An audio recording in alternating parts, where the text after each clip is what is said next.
दोस्तों, आज हम स्टार्ट करने जा रहे हैं अपने कला संस्कृति का एक अच्छा सा टॉपिक है जो शायद बड़ा ही मुश्किल होता है।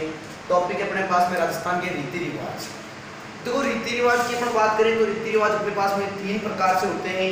रीति रिवाज के संबंधित अपन बात करते हैं तो पहली जो चीज अपने पास में आती है वो आती है बालक के जन्म से संबंधित रीति रिवाज। जन्म से संबंधित रीति रिवाज। दूसरे जो आते हैं वो होते हैं विवाह से संबंधित रीति रिवाज। विवाह से संबंधित रीति रिवाज। और जो तीसरी बात अपन करें तो आते अपने पास में मृत्यु से संबंधित रीति रिवाज। देखो भैया, रीति रिवाज अपने पास में 3 प्रकार के हो गए। राजस्थान के रीति रिवाज हैं, जन्म से संबंधित भी होते हैं, विवाह से संबंधित भी होते हैं और मृत्यु से संबंधित भी होते हैं। यहाँ पर कोई सा भी कंपटीशन का एग्जाम हो, अभी आगामी 5 अगस्त को आरएस का एग्जाम होने वाला है, तो एक बार आप उसमें इस टॉपिक में से क्वेश्चन देख लेना कि कितने टॉपिक अपने पास में रीति रिवाज से उठकर आते हैं और कितने टॉपिक है, कितने क्वेश्चन ऐसे यहाँ से बनते हैं। और अपने को ये चीज़ क्या है कि देखो डिपेंड करती है क्षेत्र के ऊपर। ये चीजें क्षेत्रीय आधार पर भी डिवाइड की जाती है, तो कई जगह को साहित्य के आधार पर भी डिवाइड किया जाता है। तो सबसे पहले अपन आज बात करें जन्म का मतलब होता है कि बालक के जब जन्म होता है तो जन्म से विवाह का मतलब होता है अपने साहित्य में मरण, और मृत्यु का मतलब होता है अपने साहित्य में मरण। तो अपने पास में 3 हो गए, जन्म, मरण और मरण। 3 रीति रिवाज। और अपना सबसे पहले, क्योंकि दुख की चीजें पहले पढ़ ली जाए तो और बेटर होता है। अपना सबसे पहले मृत्यु से संबंधित रीति रिवाज। और इस टॉपिक को थोड़ा ध्यान से देखना मित्रों। यहाँ पर ये टॉपिक ऐसा है मरण से संबंधित रीति रिवाज का, जहां से हर एग्जाम में क्वेश्चन बनकर अपने पास में आ जाता है। देखो भाई, सबसे पहले अपन बात करें कि अपन ने इस व्यक्ति की अपन मृत्यु कर देते हैं। यह व्यक्ति मर गया बेचारा। अब मरने के पश्चात आपको पता है कि कहीं भी चले जाओ, अगर वो डिपेंड करता है समाज पर या समुदाय के ऊपर। अगर वो मुस्लिम समुदाय में है तो अलग तरह से क्रियाएं की जाती है, अगर वो सनातन में अपने हिंदू धर्म में तो अलग प्रकार के रीति रिवाज किए जाते हैं। तो अपन बात करते हैं अपने हिंदू धर्म के अनुसार। तो देखो, अगर कोई व्यक्ति मर गया हो तो उसे इस प्रकार की चारपाई के ऊपर लेटाया जाता है जिसे अपन कहते हैं सनेती। बैकुंठी भी से कहा जाता है और इसी का एक और नाम दिया जाता है मृत्युशैया। क्या नाम दिया जाता है भाई? मृत्युशैया। मतलब मृत व्यक्ति को जिसके ऊपर लेटाकर शमशान की ओर ले जाते हैं वो मृत्युशैया कहलाती है। इस मृत्युशैया को जो कंधा देने वाले होते हैं, कंधा देने वाले जो लोग होते हैं उनको अपन कहते हैं कांदिया। और इन कांदियों की संख्या होती है 4।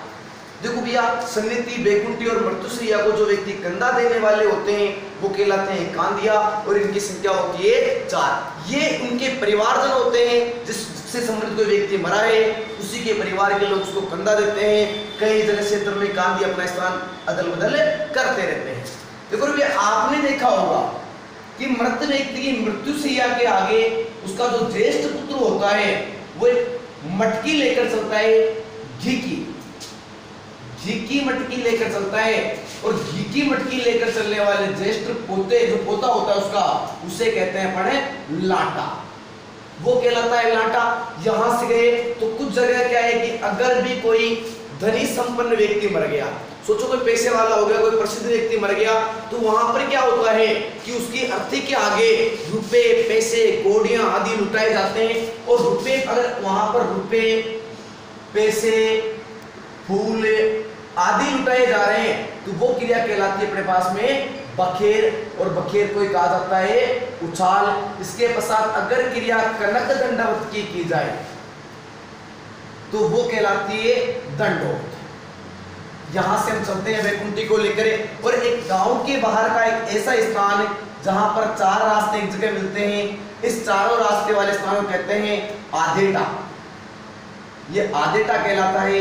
और आधेटा कहलाता है। इस आधेटा के स्थान पर क्या होता है कि जो ये बैकुंठी होती है इसकी दिशा बदल ली जाती है। मतलब अगर ये इस तरीके से है तो इसका मुख परिवर्तित कर दिया जाता है।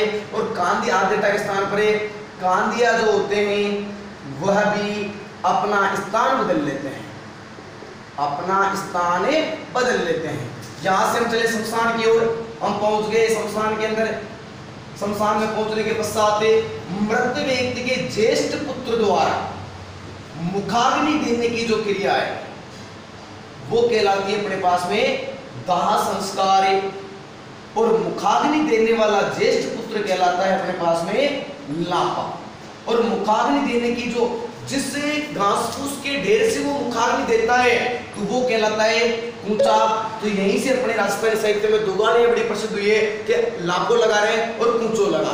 तो ये कूचा लगाने वाली जो गाड़ी है वो भी जो इंसान अपने पुत्र से कोई पिता को भी आग लगा कर आ गया तो वो तो क्या है कि लापा हो गया। तो अपने गाँव देखा महिला होती है कि लापो लगा भाई तारे। तो यहाँ के पश्चात शमशान में मुखाग्नि दे दी। मृत व्यक्ति में कपाल में घी डाला जाता है और घी डालने की क्रिया कहलाती है कपाल क्रिया। कपाल क्रिया के पश्चात अपने उसके घर जाते हैं मृत व्यक्ति के, और वहां पर जाकर कहते हैं अगर कोई बूढ़ा आदमी मरा है तो वही उम्र पूरी हो गई थी, अगर कोई बालक मरा है तो उसके अनुसार वहां पर जाकर अपना सांत्वना देते हैं। तो सांत्वना देने की जो क्रिया है वो कहलाती है अपने पास में साकरवाड़ा। ये जो सारी की सारी रस्में एक बार वापस से रिवाइज कर रहा हूं मित्रों। अगर कोई व्यक्ति मर गया हो, जिस मृत्यु शैया पर लेटाते हैं सनिति वैकुंठी कहलाती है, कंधा देने वाले कांदिया कहलाते हैं, संख्या 4 होती है। सबसे बड़ा पोता घी की मटकी लेकर चलता है जो लाटा कहलाता है। अगर मृत्यु शैया के आगे बखेरिया उछाड़ रुपए पैसे लुटाने की क्रिया, अगर कोई उसका परिवारजनक कनक दंडवत करते हुए चले तो दंडवत कहलाता है। ये वैकुंठी को रखा जाता है आदेटा के स्थान पर, जिसे कांदिया अपना स्थान बदल लेते हैं और वैकुंठी की दिशा बदल दी जाती है। यहाँ से शमशान पहुंचे। शमशान पहुंचने के पश्चात ज्येष्ठ पुत्र द्वारा मुखाग्नि देने की क्रिया दाह संस्कार कहलाती है। और यही दाह संस्कार अपने जन्म से संबंधित रीति रिवाज में 16वां संस्कार माना जाता है। मुखाग्नि देने वाला ज्येष्ठ पुत्र लांपा, और जिस कचरे के ढेर से मुखाग्नि दी जाती है वो कूचा कहलाता है। आगे चलते हैं कि इसी दिन जब दाह संस्कार करने के बाद अगर व्यक्ति का जो कपाल है वो पक गया हो तो कपाल में घी डाला जाता है जो कपाल क्रिया कहलाती है। वहां से मृत व्यक्ति घर पहुंचे और उसके परिवारजनों को सांत्वना दी तो वो क्रिया कहलाती है साकरवाड़ा। इसी दिन क्या होता है देखा होगा आपने गाँवों के अंदर कि अधिकांश जगह क्या होता है कि घर के बाहर मरने के बाद त्रिपाल बिछा दिया जाता है, बीड़ी सिगरेट वगैरह की थाड़ रख दी जाती है। तो ये सारी चीजें मृत्यु के पहले दिन की है। अपन बात करते हैं मृत्यु के दूसरे दिन की, कि व्यक्ति जब मर जाता है तो उसकी मृत्यु के दूसरे दिन किसी भी प्रकार का कोई भी संस्कार नहीं किया जाता। अब बात करते हैं मृत्यु के तीसरे दिन। व्यक्ति को मरे हुए 3 दिन हो गए, अगर मरे हुए 3 दिन हो गए तो तीसरे दिन जो रखी जाती है वो रखी जाती है तीये की बैठक। और इस तीये की बैठक को राजस्थानी साहित्य में तीजा भी कहा जाता है। क्या कहा जाता है? राजस्थानी साहित्य में तीये की बैठक को तीजा भी कहा जाता है। और इसी दिन तीजा होता क्या है अक्सर कि मृत व्यक्ति के परिवारजन या वो सगे संबंधी जो होते हैं वो क्या करते हैं उसके घर जाकर उसे सांत्वना देते हैं तो वो कहलाती है तीये की बैठक। और इसी दिन तीये की बैठक के दिन सुबह के समय परिवार के लोग शमशान जाते हैं और शमशान जाकर फूल आदि चुनते हैं। तो फूल आदि चुनने की क्रिया कहलाती है अपने पास में फूल चुनना। तो देखो भैया वहां पर फूल चुनने का मतलब होता है कि शमशान जाकर राख अस्थियां आदि एकत्रित करते हैं, वो क्रिया कहलाती है फूल चुनना। और जब उससे फूल पधारने, एक तो होती फूल चुनना, एक होती फूल पधारना, मतलब फूलों की अस्थियों को या उसकी राख को विसर्जित करने के लिए कहीं भेजा जाता है। जैसे अपने टोंक जिले या राजस्थान के अंदर बिशुलपुर काफी प्रसिद्ध रहा है, पुष्कर काफी प्रसिद्ध रहा है, हरिद्वार भी भेजा जाता है, गंगा में भेजा जाता है। तो ये जो फूल पधारने की क्रिया करते हैं तो उससे पहले एक जगह जाते हैं, उस जगह का नाम है पथवारी माता। और पथवारी माता का जो मंदिर है वो हमेशा गांव के बाहर बना होता है, गांव के बाहर बना होता है और यहाँ पर कोई मूर्ति नहीं होती। पथवारी माता को यात्रा की देवी भी कहा जाता है। कभी भी देख लेना जब यात्रा जाती है और यात्रा आने से पहले जो यात्री होते हैं वो पथवारी माता के दर्शन करके उससे आते हैं। इसके आगे की बात करें, चौथे दिन, 5वें दिन, 6ठे दिन, 7वें दिन, 8वें दिन कोई काम नहीं होता। अगर बात करें 90 दिन, मृत्यु के 90 दिन है तो 90 दिन की जो क्रिया होती है वो कहलाती है नई स्नान। बाल कटवाने की क्रिया,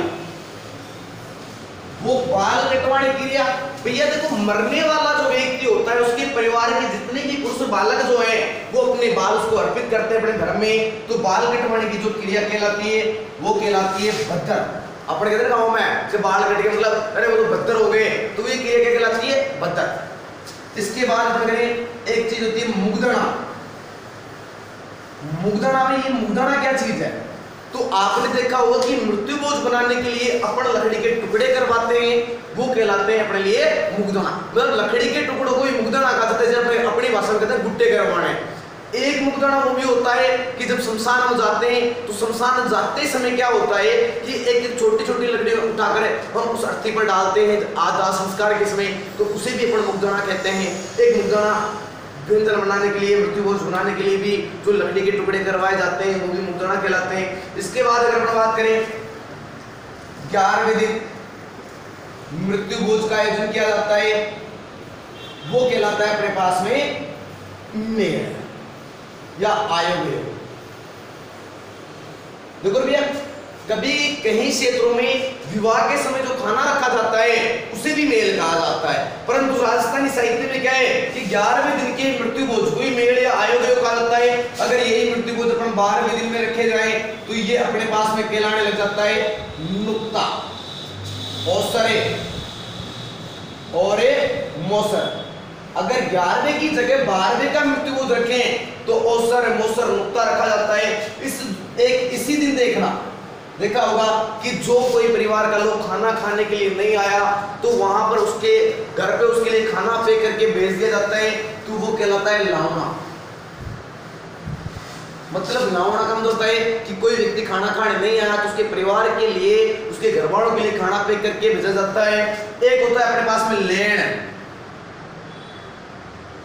लेन क्या होता है? आपने देखा होगा कि मृत्यु भोज चल रहा है तो प्रत्येक पंगत में जाकर उनके लिए क्या है कि कटोरे, कुछ गिलास वगैरह, कुछ अलग बर्तन वहां पर उसको दिए जाते हैं, तो उपहार देने की क्रिया लेन कहलाती है। यहीं पर एक चीज होती है पगड़ी का रस्म। पगड़ी की रस्म मतलब अगर कोई व्यक्ति मरा है तो उसके ज्येष्ठ जो बड़ा पुत्र है उसको उसका उत्तराधिकारी घोषित किया जाता है, वो पगड़ी का रस्म या पगड़ी का दस्तूर कहलाता है। और यहाँ पर क्या होता है कि पगड़ी की रस्म के समय उसके सगे संबंधियों द्वारा कुछ रुपए आदि दिए जाते हैं, तो पगड़ी की रस्म के समय अगर रुपये उसको दिए जाएं तो वो रस्म कहलाती है टीका। पहले यही टीका राजा महाराजाओं के लिए भेजा जाता था, जैसे महाराणा प्रताप की जगह जगमाल के लिए टीका भेजा गया, बाद में महाराणा प्रताप को राजा बना दिया गया। इसके बाद में एक सबसे इंपॉर्टेंट होता है, वो होता है श्राद्ध पक्ष, कि श्राद्ध कब मनाए जाते हैं। तो भैया श्राद्ध का जो टॉपिक है, अभी आपने राजस्थान पुलिस का एग्जाम हुआ है, उसी में ये क्वेश्चन बाकायदा पूछा गया था, सी पार्ट डी पार्ट के अंदर है। और ये श्राद्ध का मतलब क्या होता है कि व्यक्ति जब मर गया तो उसकी आत्मा की शांति के लिए अश्विन माह के कृष्ण पक्ष में सेम उसी तिथि के ऊपर उसके श्राद्ध का आयोजन किया जाता है। तो अगर आपसे क्वेश्चन पूछा जाए श्राद्ध किस माह में मनाए जाते हैं, तो ये मनाए जाते हैं अश्विन माह में। अगर पक्ष भी आपसे पूछ लें तो कृष्ण पक्ष से। मित्रों, ये जो सारी डिटेल मैंने आपको बताई है, अब तक के जितने भी एग्जाम हुए वहां यहाँ से कोई ना कोई क्वेश्चन पढ़कर अपने पास में आए, और जितने ज्यादा आप इसको लाइक, शेयर एंड सब्सक्राइब कर सकते हो आप सभी कीजिए, क्योंकि नेक्स्ट वीडियो जो अपने रीति रिवाज का आएगा वो आएगा जन्म से संबंधित रीति रिवाज और भी आगे।